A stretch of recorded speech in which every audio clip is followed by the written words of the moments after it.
Welcome one and all to what remains of the week here on The Damage Report. It's a Friday. We get to close things out right, talking about some news, throwing away some garbage people, joined by a good bud, Brett Erlich, host of Happy Half Hour. Welcome back to the show.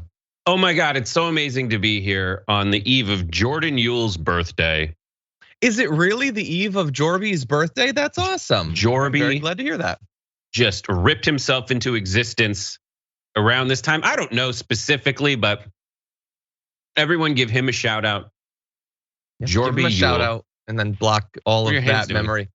Never mind. Yes, happy birthday in advance to Jorby. Jorby time. Yes, great. I stop everything. Like I feel like we need to have some kind of we're never getting syndicated on the radio. Who has the most perfectly rounded head? Jordan Yule or John Idarola? Yes, he's high and tight now, but we know that's recent. I am trying to be less rounded. Okay, you look good, dude. Anyone who says otherwise is just taking advantage of how great a person you are. Thank you. I make all of my choices about my appearance based on memes I've found online where guys' bodies have lines drawn on them and some are labeled cucks and some aren't. I just do whatever the not cuck is. I haven't ever been prouder to not know what you're talking about. It's a thing. They will take a picture of a guy out and about. It's like, look at this. He's leaning towards the woman. Men aren't men anymore. It's this whole thing. And I take it very seriously.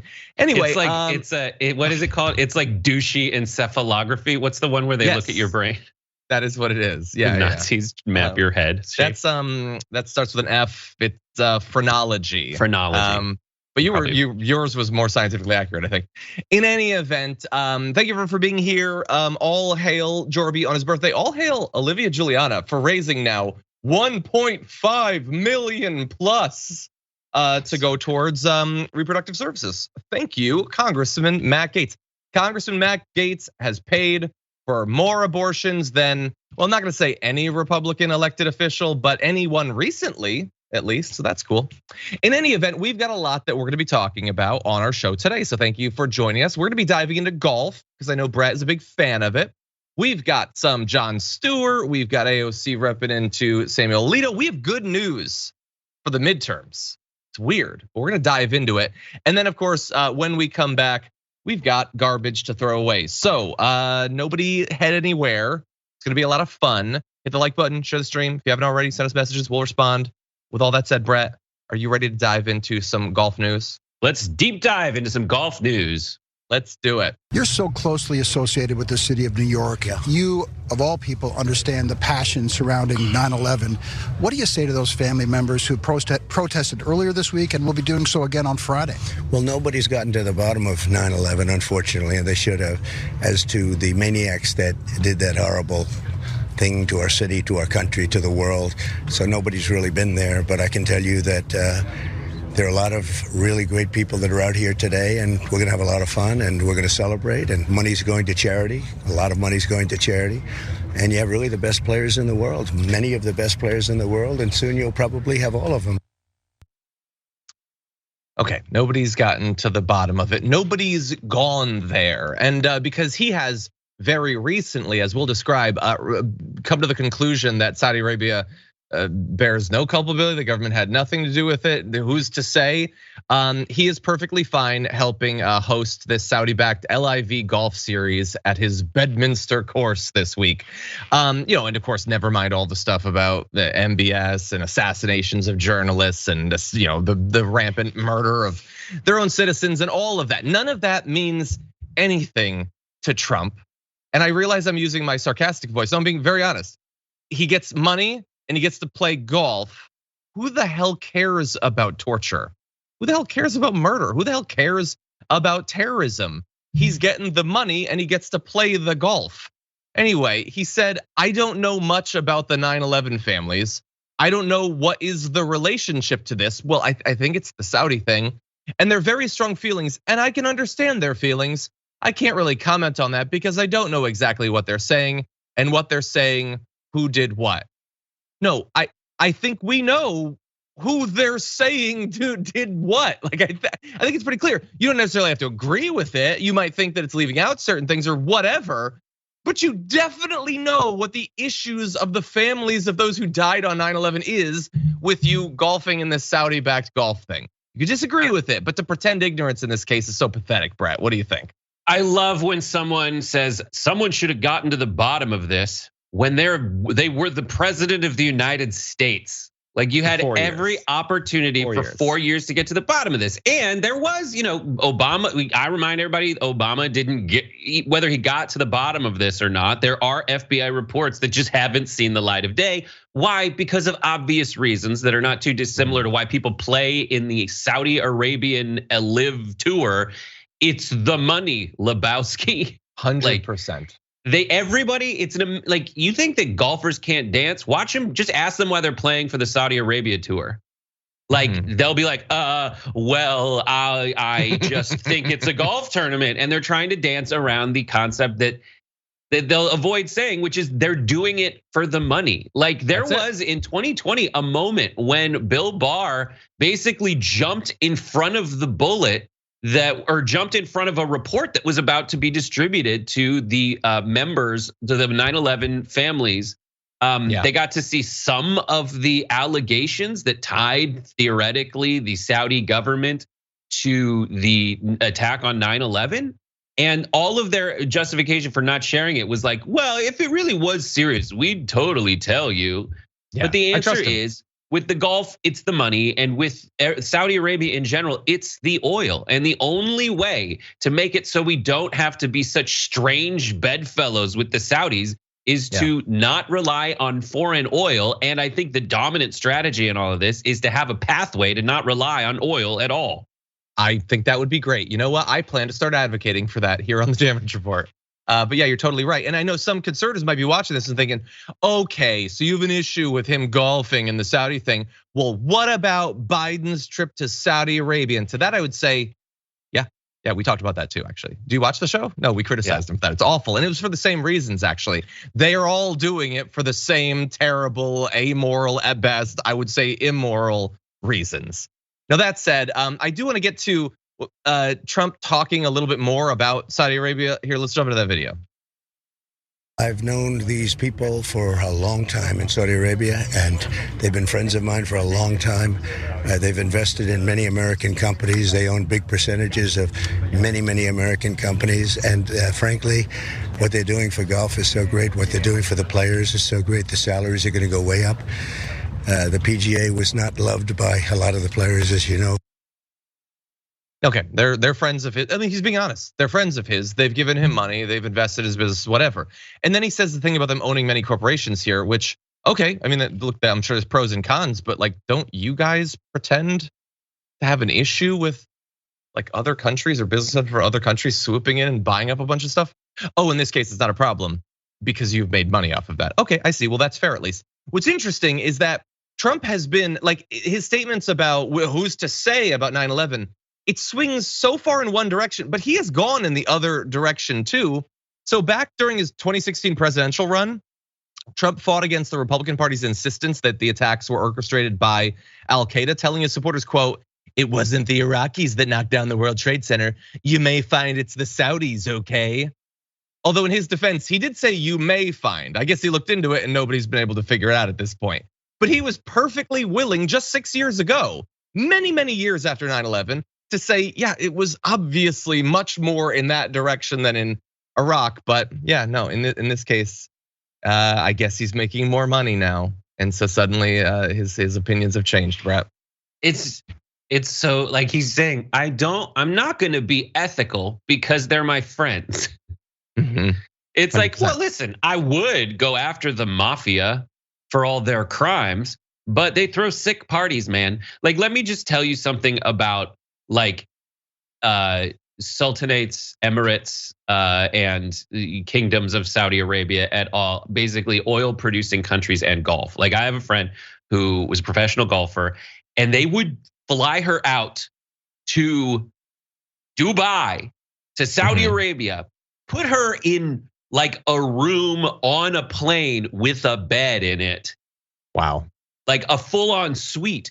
And just throw these elaborate parties with all of the golf because they're just pulling cash out of the ground and into their pockets. and they just do whatever they want with it.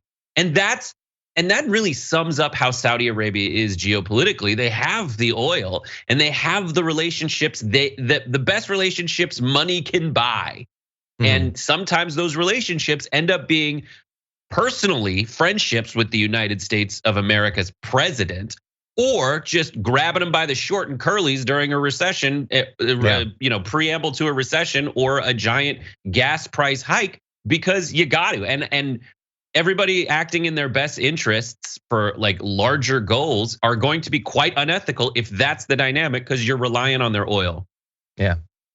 Anyway, look, like I said, Biden's the recent Biden stuff is far worse substantively, but this is a preview of if Trump comes back in, what are we going to get? It's a continuation of the status quo with Saudi Arabia, and for all the damage that that's going to do to the climate, to the people of Yemen. Like I generally think that the idea that both of the parties are exactly the same is a massive oversimplification. But on this issue, not exactly the same, but in the same ballpark, on the same course, I would say. Can we just we jump into something incredibly shallow for just a second? It's a Friday show. I'm allowed. It's in the charter. We're gonna go to graphic 5 in a sec. So I love when people are exposed for what they are, and usually that happens through actions or statements. So the video of Josh Hawley running away after pretending to be a tough guy and all that. Like, I like that. Ted Cruz wants to be a tough guy, flees to Cancun when it gets a little bit cold and all that. Trump was exposed. This is on a more shallow level. Can we go to this photo? Look, now that's a little bit mean by Daniel. That's a photo of Trump out on a hot golf course without, an inch thick layer of bronzer. That's just what Trump looks like. That's what a man of his age, and his lifestyle and shape looks like. There's nothing wrong with that at all. But he thinks that there is, which is why you only get an appearance of that once every 3 years or whatever. And I think we need to be far more real about what our politicians are. Now I get it seems like, well, this is his face. Like, who cares if he uses bronze or whatever? No, but they have a very specific idea of who he is, an idealized version of him as this strong, confident alpha person. And they miss so many of the flaws and imperfections, and the most significant ones have nothing to do with his pores or whatever, or his pallid skin tone or anything like that. But why can't we be more real about who these people are? Like, nobody's following Bernie Sanders because that dude's got abs, I feel like we should be able to be real. And there's so much that goes into his public persona. And it's interesting when you just get a little bit of a veil into, no, he's a guy in his late 70s. That's what a guy in his late 70s looks like, Brett. Yeah, I mean, because he doesn't have bronzer on because he has to have. He hasn't discovered tinted moisturizer, bro. Get with the times. I'm sure your makeup artist. Oh yeah, that's what they do when you work on a real television show. Should we be Mediterranean gods? Dude, when I found out about it, I was like, yo, Michelle, put more of that stuff on my face. I look gorgeous. Can I get some of this? Yeah, everyone. The hype train's at level 1 right now. If it reaches level 5, I will present John with some tinted bronze. And by the way, some of you might be thinking, well, wait, isn't this hypocritical? You were just saying he shouldn't do it. First of all, I'm not saying that. I'm saying we should be real about them. He can do whatever the hell he wants. And second of all, no, he's in elected office. I'm just a YouTuber. I can do whatever I want. No, but this is what he looks like. And Michael Knowles tweeted the other day a photo of Trump or Biden being propped up by Xi Jinping, and then there was, I forget who it was, and then he was trying to box with a photo of Trump like Rocky Balboa.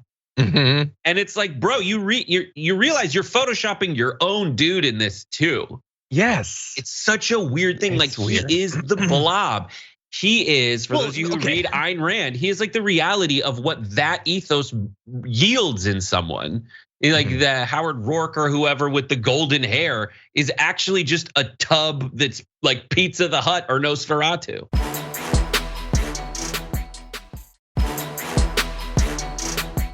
Let's have a little bit of golf fun, Brett. I've got this for you. Okay, John Galt, yeah. I read that. God, that was long. Dude gave a 70-page monologue. in a book that was way too. Anyway, okay, we're gonna jump in this, and I'm gonna get your opinion on golf. Okay, can we go to this? We're gonna go to video 4, the reset for Fox and Friends. Yeah, Donald Trump is playing in the Pro-Am today with Bryson DeChambeau and I believe Dustin Johnson. I don't know who's going to close out that. Is he a scratch golfer? He is, right? I believe they're all good golfers. I think I know the other ones I know are. he's the greatest golfing president ever. Really? Athletic. That's what I've heard. Yeah. I thought for a second we lived in North Korea. It's the greatest ever. Athletic. True God. But anyway, look, we've occasionally wondered about the relationship between Fox and Friends and Trump. Are they starting to get a little bit of distance? Are they starting to move towards DeSantis? They might be prepping the way, but they are also very sensitive to his hissy fits. He had one recently because of some polls that they read, and so they're trying to lure him back in only the most shallow and guaranteed to work fashion. Just say that he's athletic, say that he's a great golfer. But I wanna actually dive into it. You know, it's a Friday, let's have some fun. How was he at golfing in that Saudi-backed fundraiser, whatever thing that he was doing? Well, we have some news from the scene. Trump's opening drive bounded into the left rough, but it was a respectable distance from the tee for a 76-year-old, roughly 220 yards. Really fast, Brett. I am not a golfer. 220 yards, that is impressive, correct? Not really. I mean, No? I hit the ball like 235, like maybe 240. You're not 70. So the thing about Donald Trump is he's got one of those old man swings. Like I played a lot of golf. You're looking at a guy who's like number 7 in the Mission League in high school, so I know what I'm talking about. But yeah, he can move his back still, and he can swing the club, and he hits the ball he's a good golfer. Okay. By all accounts, and he's 70 years old. But yeah, and I hit it 230, and I'll play with people, and they'll just freaking fly right by me, like random like Timmies will hit it past me. Like it's more the short game that makes me the expert I am.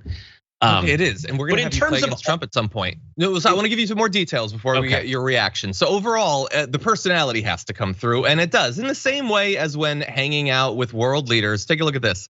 After hitting a second shot to the green, Trump ignored other players in his group who had yet to hit and jumped into his cart and roared ahead. He parked within a few feet of the putting surface. Apparently that's a no-no because it could damage the short grass in that area. Standing in the fairway half a hole behind Trump, Dustin Johnson yelled ahead since he had yet to play a second shot and could have beamed the former president near the green. In the future, I'm not great on etiquette for golf, but don't feel like you have to give the warning. Anyway, he had also not finished a hole after his blast from a bunker failed to reach the green and was in some nasty rough. He had his caddy pick up the ball and march to the next tee. He was just done. He didn't play anymore. On another hole, when a birdie putt rolled nearly 6 feet past the hole, he scooped the ball up to end the hole, conceding himself a par. It was just up to him. At other times, a Trump miss hit would simply be ignored. As if understanding the drill, his caddy would retrieve the golf ball from the sand or deep rough and walk forward.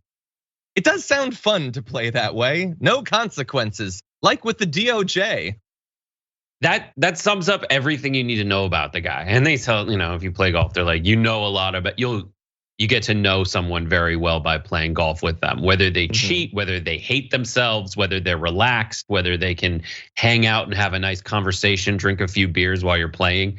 But Donald Trump, we didn't learn anything. We knew all this about him. He's a giant man baby who messes up. And when he hits a good shot, he pretends that's how he always plays. And when he hits a bad shot, he pretends it never happened. Yeah. And that's consistent with something I think everybody should go watch. There's a real-time clip from like 2018 where Billy Bush says, yeah, Trump literally took me aside and said, just say whatever you want, they'll believe it.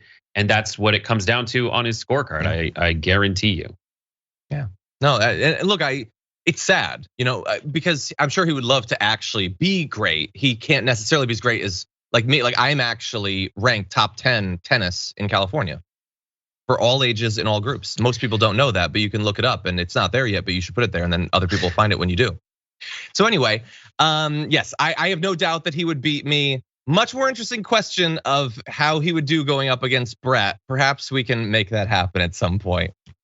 In any event, we hit level 5, so we gotta get that bronzer.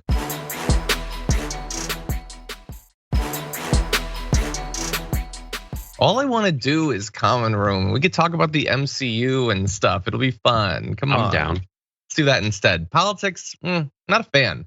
Honestly, not a fan.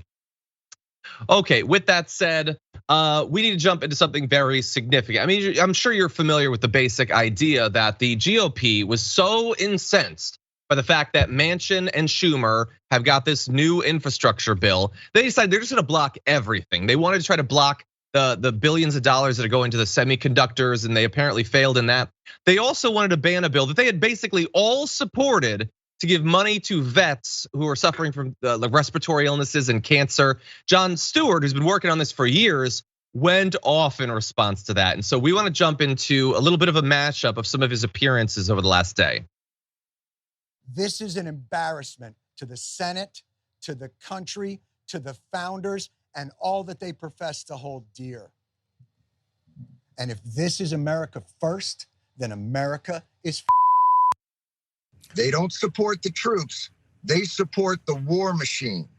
And that's got to stop. The value in the US military isn't in the toys. It's not in the hardware. It's not in the tanks. It's in the men and women. And until they start supporting them in the manner that they purport to online, they are hypocrites. It is the most despicable part of this whole thing is watching on the Senate floor, Ted Cruz fist bumping and then patting each other on the back when they blocked this bill. Josh Hawley and Pat Toomey celebrating their victory over veterans with cancer. Way to go, guys. You finally handed it to big veteran with cancer. Well done. They're never going to hear this. There's an information silo. I was lucky enough to be able to get a hold of Newsmax this morning and go on there. Might have been the first time those viewers had ever heard about it. Fox News, they've refused to put me on all day. Now he tried, and by the way, he got on Newsmax. One of those clips was from Newsmax, and he really delivered stuff that, as he pointed out, they probably never hear. He was on CNN and MSNBC. He was doing live appearances, speeches outside of the Capitol, and he brought up one extra point there. It's not just that they blocked this bill, and we're gonna talk more about that. The celebration, they were so proud of themselves to screw over vets with cancer. Take a look at how they celebrated.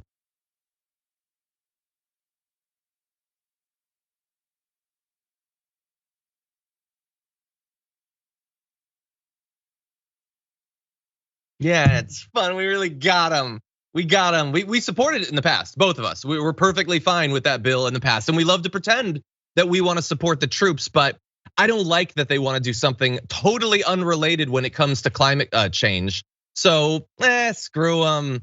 You know, if they suffer and die, if they can't get the treatment they need, whatever. I want to score some cheap political points here. Yeah, Brett, they're just the coolest guys. You know, seldom in history do you really get to see a boundary being pushed this far, and I almost respect it. Where like the Congress, the Republicans in Congress are like, will anything we do matter ever? And can we test that by denying care to veterans with cancers that resulted from being near burn pits? That was like the norm. And the amount of money that goes into the pockets of the CEOs of private companies that are that get those military contracts eclipses that which would care for these people. And this isn't the first time that Jon Stewart has to like leap into action to remind Republicans that they can get easy wins if they like support the troops and first responders, because he had to do this same kind of thing to get ongoing medical care for first responders to 9/11. Ever since Donald Trump told Gold Star families that they sucked and gave them COVID, everyone's just like, oh, I guess nothing matters at all. And it takes Jon Stewart, a voice that we all kind of miss, to get back out in front of it and say, by the way, these guys are cowards. They're horrible. Yeah. This is what killed Beau Biden. Yeah, 100%. Where's Joe? Get it going with his buddies. Exactly. Yeah.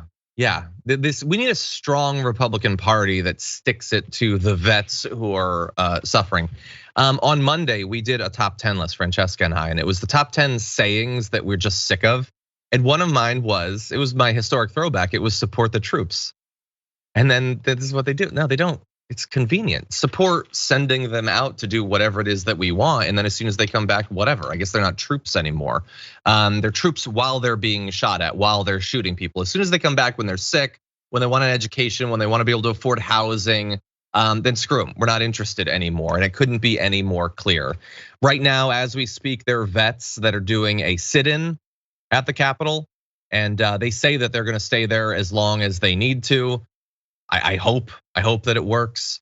I assume that the amount of coverage that Jon Stewart is getting is gonna make it untenable for them to block this for much longer. By the way, after pointing out that Fox had refused him asking to come on, they did have him on this morning.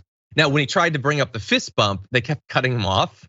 So they're still very sensitive about this making the Republicans look bad. And even in that, Bill Hemmer was like, well, I mean, everybody knows that it's eventually gonna pass. But do you get, Bill Hemmer, why that's worse? Like, it's really bad to actually block it to hurt the vets. But to just like have a little bit of fun and tease blocking it, knowing that it's gonna pass anyway, you couldn't be treating them more like a piece on a chessboard than you are at that point. And if you want to see the full version of his speech outside Congress, you can go to TYT Investigates either today, like probably later today, it'll be up. YouTube.com/TYT Investigates reports, because he also calls out like Rick Scott for saying, oh, I was so proud to put together a care package for these people, the veterans. And it's like, oh, I'm glad they got your M&Ms. Yep. And you're like wet wipes. Towelettes. Yeah. Like neat. How about healthcare in a country like for all the MAGA crowd? Like if you want to make America great again, like the GI Bill, it had for half of the GIs, it invested in their lives after they got back from the stuff we forced them to do. Yeah. 100%. And I know we enlist now, but they're still getting sent some really awful places based on bad promises and bad faith, basically promises, and you have to deliver your end of the bargain. And they're just not. Yeah, and you're not obligated by law to serve, but let's keep it real. When they've made it like the wages haven't kept up with inflation for literally decades, and that's a place where you can get paid, and they come to your school to try to bring you in. They're waiting at the mall, they're waiting everywhere to try to recruit you. It is voluntary, mostly.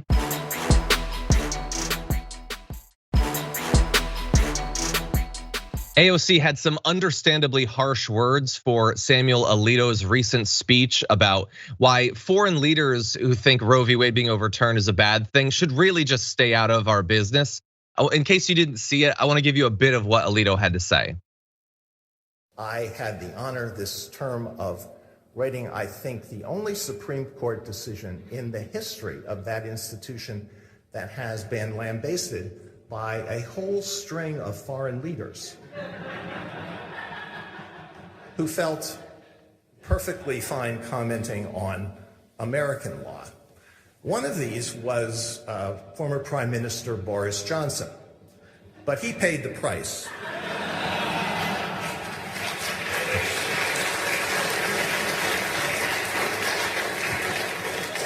Post hoc ergo propter hoc, right? But others are still in office. President Macron and Prime Minister Trudeau, I believe, are too.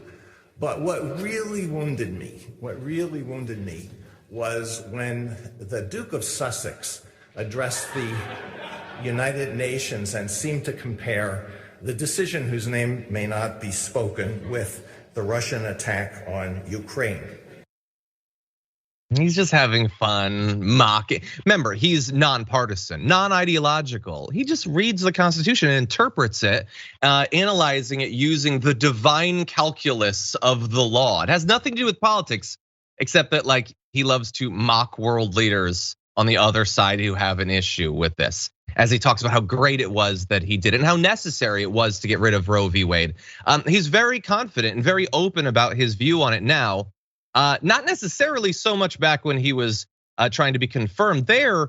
You'd think, why isn't he bragging about how if you put me on the court, I'm gonna do this? He believes it's definitely necessary. There's nothing wrong with it. Then why at that point did he say, Roe v. Wade is an important precedent in the Supreme Court. It's been decided in 1973, so it's been on the book for a long time. It's a precedent that has now been on the books for several decades. It has been challenged, it has been reaffirmed, but it is an issue that is involved in litigation now at all levels. Weird how he was being so squirrely at that point, but now he's out. He's out and enthusiastic about this. The whole nonpartisan thing is long gone. And thankfully, Representative AOC is pointing out how big of an issue that is for the legitimacy of the court, tweeting, "Remember, it was Alito's opinion that leaked, and some are now thinking that maybe it was done to try to get John Roberts, who was considering maybe trying to get some people to flip, to fall in line." She says that fact paired with his politicized remarks below should be alarming to anyone. The Supreme Court is in a legitimacy crisis. Chief Justice Roberts has a responsibility to share the progress and results of SCOTUS's leak investigation. I am predicting that we will never find out why exactly that was leaked. The right pretended to care when they thought the leak coming out made it less likely that Roe v. Wade would be overturned. Once it was overturned, suddenly you'll notice they don't care anymore about who leaked that. Anyway, we need far more than that. We need reform on the Supreme Court, and there is a plan to do that. We're gonna get the details in a minute.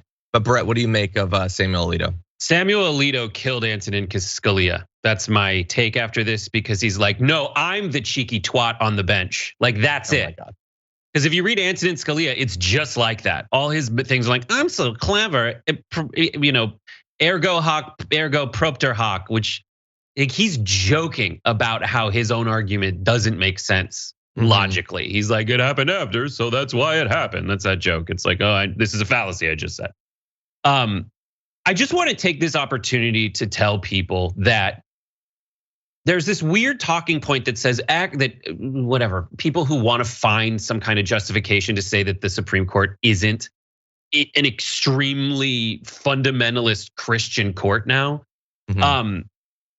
They keep saying, the fundamental concept of the constitutional justification for Roe v. Wade was not good. It was actually pretty weak. No. It is the only way that this kind of thing can happen. There is, besides passing a specific constitutional amendment that says abortion cool, okay, let's do it. You need to be guaranteed certain rights as an American. And the right to control your own body is so intuitively in that by virtue of at least 2 amendments to the Bill of Rights. Yeah, that's it. And then to tell you how extreme the Republicans on the bench have become, Roe versus Wade was decided and voted for 7-2. 5 of those votes were Supreme Court justices appointed by Republicans. Yeah, that's amazing. There were 2 that voted against. One was by Kennedy, the other was Rehnquist. So a 7-2 decision. They said, you know who should be the next Supreme Court Chief Justice? The whack job who voted against this. Rehnquist. It became the Rehnquist court. And then they started packing it with religious fundamentalists who eventually would overturn something that 5 Republican appointed Supreme Court justices voted for. That's how psychotic they are now. And anyone who pretends that the Republicans have gotten more moderate and the Democrats have gotten more left, let me just remind you, the New Deal, Social Security. The left used to be way more left. Now they're like, I don't want to touch anything. Let's go for small government and neoliberalism. Like, check your facts, morons. Or the Democrats at the very least, yes. 100%. Yeah, now look, she's saying we need the investigation. We obviously do. We also need reform. Now there is a plan, with the state of the Senate, it's not gonna happen. But there are 7 House Democrats who introduced a bill to seek to end lifetime service on the Supreme Court. Here's what they would set up, and it's described in great detail in an old episode of John Oliver. The proposal would create a much faster rotation of justices in 2 ways: by guaranteeing 2 new appointments in each presidency and creating absolute term limits of 18 years. Under the proposal, new appointments to the court no longer come only when a justice dies. Instead, each president would get the same number, 2 per term, in their first and third years of office. Existing justices would leave the court in the order they joined. Per the bill, they would keep their pay and status, but no longer actively serve unless another justice was incapacitated. There is no argument not to do something like this other than we think that it benefits us to keep it the way it is right now. If it didn't, maybe the Republicans would be on board, but they got a bunch of young justices on the court and they want to keep that. This is obviously better. It avoids the chaos of well, oh God, is someone gonna die finally? Is someone gonna, no, if you win a presidential election, you get 2. You don't get to radically remake the court. This isn't, endlessly adding new people every single term. This is 2. And if you win both terms, you don't even necessarily get the majority for winning 2 terms back to back. You'd get 4 at that point. But if you kept winning presidential election after presidential election, in theory, you should have a strong impact on the court. Seems perfectly reasonable. We've reached out to some of the sponsors of it to see about getting them on. Of course, it's not going to happen because it's common sense. It's not common sense to me. I think that's a very weak, that's a horrible idea. Okay, well, I would love to debate it in detail at some point, but if you have any really fast point. While the Electoral College still exists, while the Senate overrepresents horrible people, while skews Republican by design, and there's a better precedential justification for expanding the court than there is for something like that, because the last time the court expanded, it was relative to total number of districts in America, and we should do the same right now. Yeah, I just think that expanding the court and making no other reforms still makes us, the parties are incentivized to seek out potentially unexperienced people purely based on their youth. I think it puts way too much of the onus on when they're gonna retire and political determination of retirement time. And I think there's a lot of potential benefits to this. Anyway, we should have that debate at some point.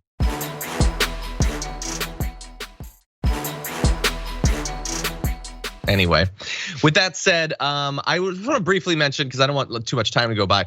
Candace Lynn gifted 5 subs over on Twitch. That makes 11. Thank you, Candace Lynn. One Savage Gentleman gifted 5, has given 45. Thank you so much. Brandy Lou 2 gifted 5 as well, has gifted 820 subs on Twitch. We have such an amazing community. Thank you to all of you. And with that, let's jump into some numbers. I really should have saved this for Anna Kasparian. I know she loves poll stuff, but you can come to me.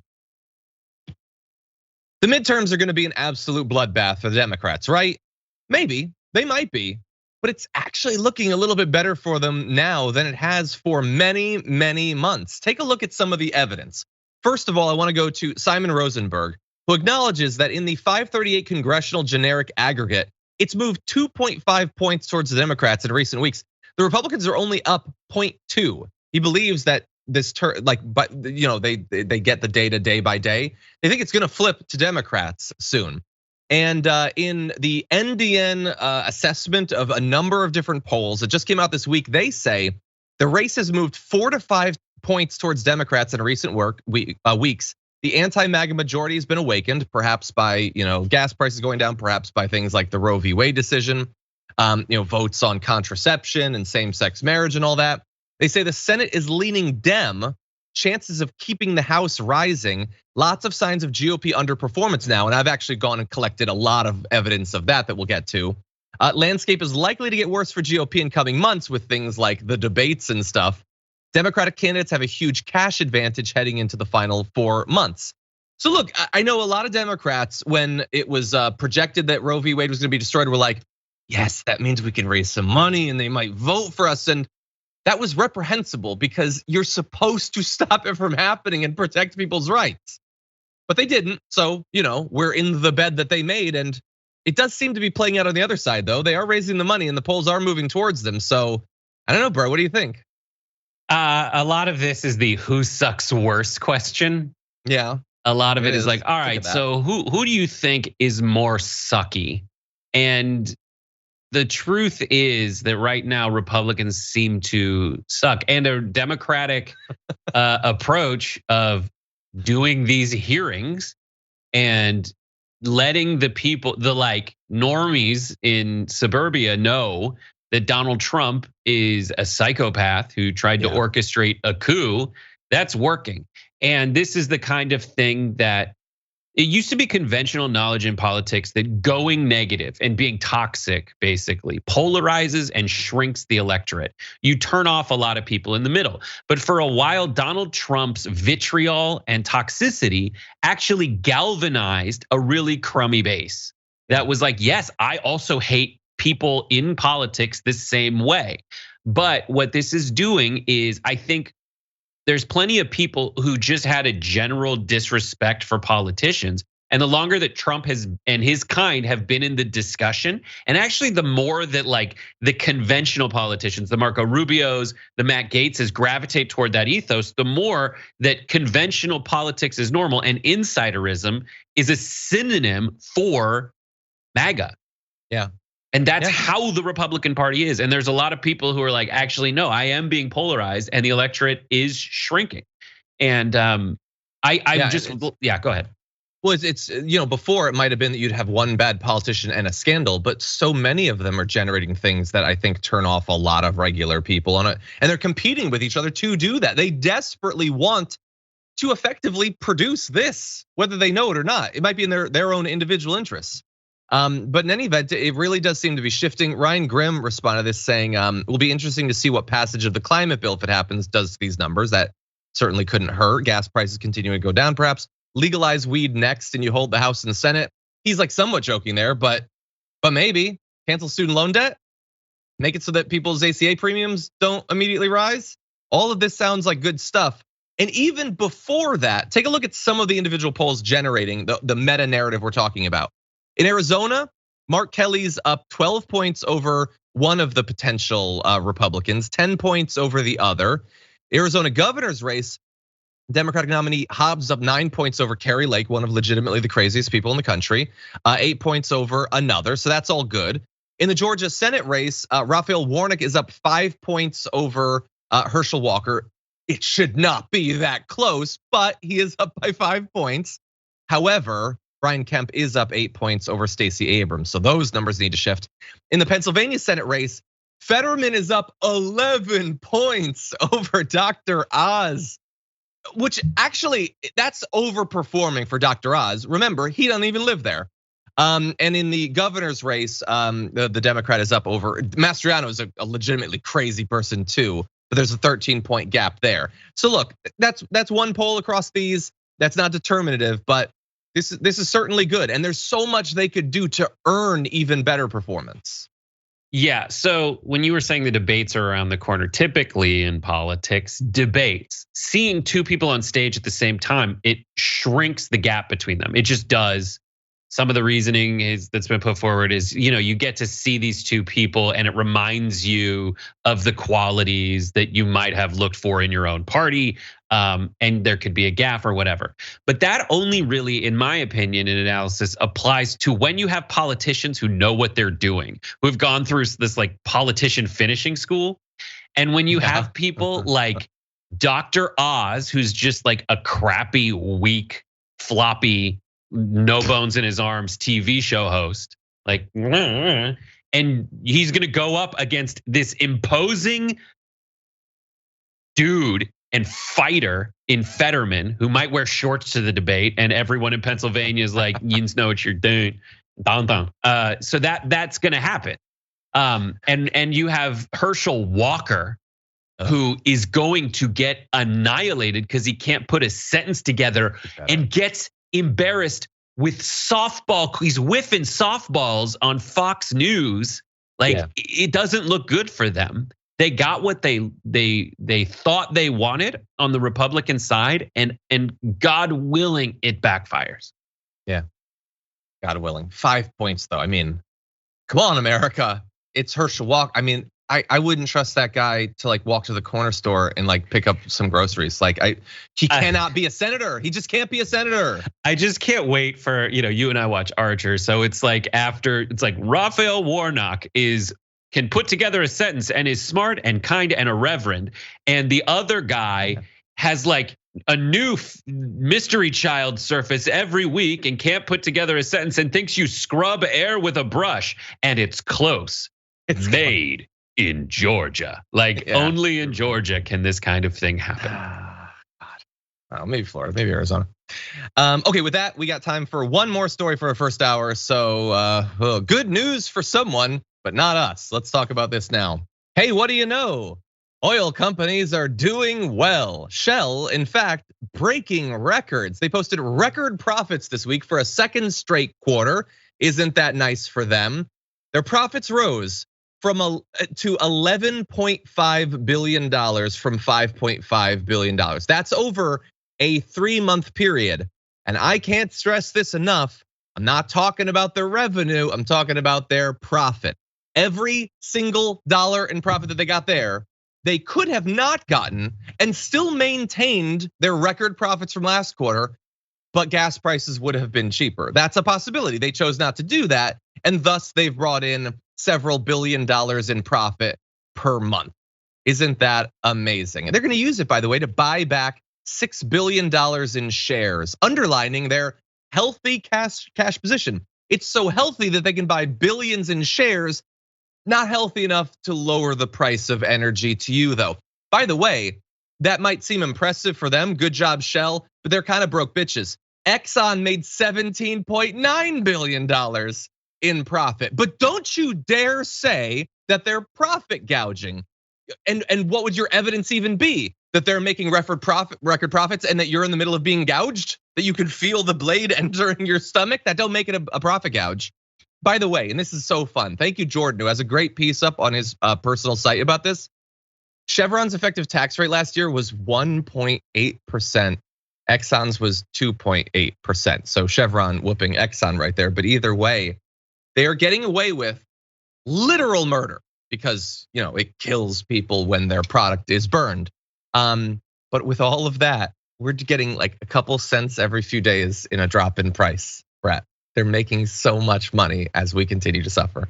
Here's what happened. I mean, Jessica Burbank has on TikTok, she had in Instagram, she has a video. It's kind of a sketch where all the different players in the price of oil are at a table talking to each other. You should watch it. It's very informative. But like the take on it is the oil companies, people didn't drive during the pandemic, and they're like, oh darn, that people didn't buy as much gas. And then when people started driving, they just were like, I'm gonna keep charging as much as I can. And there's a lot of other factors that go into it and creating supply and whatnot. But like, my take on it is like, they just were like, I'm gonna charge as much as I can for as long as I can until the Fed shows up and everyone just shocks the market with some interest rate changes and fears of recession and all of that. And then they'll recover. And what's hilarious is the other side of the coin is now that gas prices are correcting back to where they probably should be, even though they're still wildly more expensive than they should be given the price of like crude oil. The Republicans are just like, I'm not gonna talk about it. I'm just gonna say generally inflation, even though I've price noticed of gas that. is part of that. Yeah, how much was Lauren Boebert and Marjorie Greene talking about gas prices, and then immediately having to backtrack when people would bring up literally anything that could be done to lower the price. They weren't interested in lowering the price. They were interested in the price being high, and it is still too high. Let's keep it real, but it is down like 65 cents from 1 month ago. It's dropping a couple cents every day recently. On our pre-shows, we give the rundown of the COVID numbers and the gas price numbers on every single show. And suddenly they're not so interested. Look, I personally felt like it was unfair to say that it was Biden's fault when it went up. So I'm gonna be consistent. I don't think that he's singularly responsible for it going down. But they did think it was singularly his fault when it went up. So ergo post overhawk, it must therefore be his responsibility, and thus he reaps the rewards, I guess. And that seems to be the case in the polling that we talked about recently.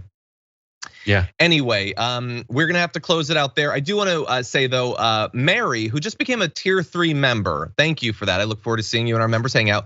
Just gave one of the most generous super chats that I can remember in the history of the channel and says, I don't know why I waited so long to join. Thank you for being here. I really do appreciate it. Whenever you join, and if you need to take a break, I always say to everyone, you got to maintain your mental wellness, and having an unflinching daily focus on the news can be difficult. But thank you so much for being here, and we really do appreciate your support of the show and the network. With all that said, thank you everyone on the linear platforms and the podcast for being here. If you're on other platforms though, we've got a lot more to talk about, including our garbage people of the week, so don't go anywhere. We'll be back in just a few.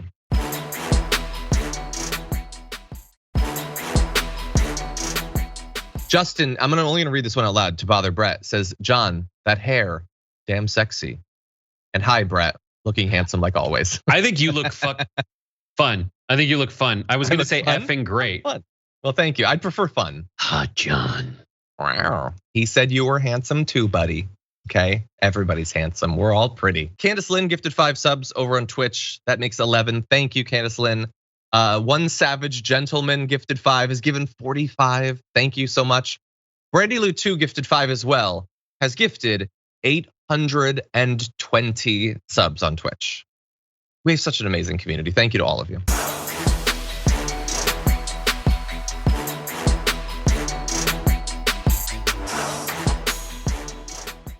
Thanks for listening to the full episode of The Damage Report. Support our work, listen ad-free, access members-only bonus content, and more by subscribing to Apple Podcasts at apple.co/TYT. I'm your host, John Adarola. I'll see you soon.